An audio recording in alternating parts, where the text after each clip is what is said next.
Jackson Lake, the man who was once the doctor. Jackson Lake, a father and a widower. His past was haunted. His life as the doctor was hard to leave behind. Death and destruction that he thought he had caused. The guilt was like a shadow over him. He could never move on for as long as he remembered. His son, captured by the Cybermen and forgotten. Jackson Lake felt that grief the most, the torture and pain his son went through, and he didn't even know about it.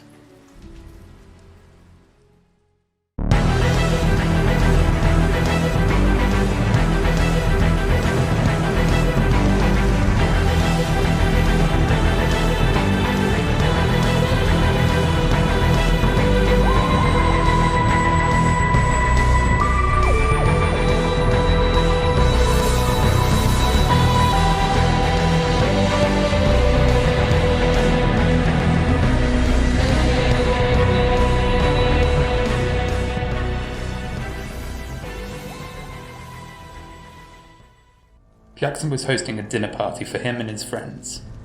Now he was back from the doctor, and he prepared the table, but realized he had forgotten something.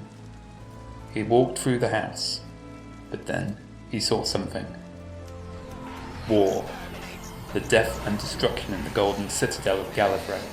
Children crying, alone in terror and pain, moments before they were shot by Daleks. Parents trying so hard to protect their children as they were shot and watched their children die.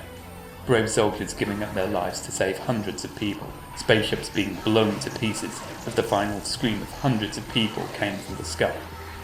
Jackson Lake dropped the plates he was holding as they smashed into pieces right in front of him.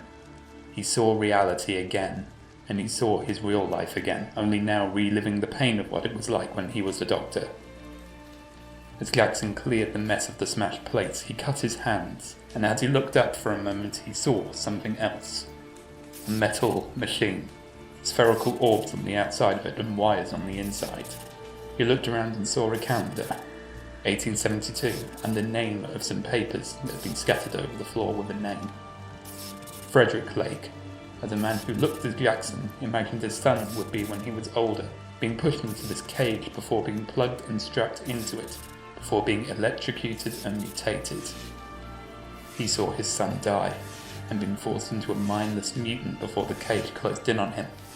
"Frederick!" Jackson screamed as the illusion broke, and he was back to reality.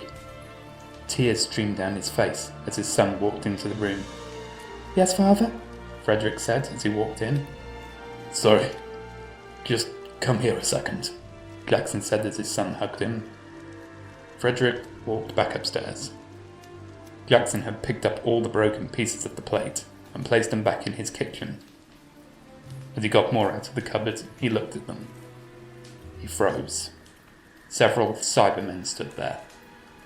Jackson faced them as the several different iterations of Cybermen slowly cornered him.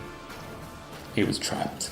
Cybermen surrounding him as the room got smaller and smaller. Suddenly, it was filling up with infostamps. Jackson was drowning in a sea of Cybermen and infostamps. Jackson Lake screamed before dropping to the floor on his knees. He felt like he was dead and broken. Jackson finally set up the table for his dinner party. Rosita and Frederick at his side. The rest of the night was much more calm for Jackson. After dinner, he had put Frederick to bed and sent his guests home. He spoke to himself. "Why do you do this to me?" Jackson said. "Jackson, I have shown you your family's future, your past and your nightmares. It's the only way you can move on, Jackson," his subconsciousness told him.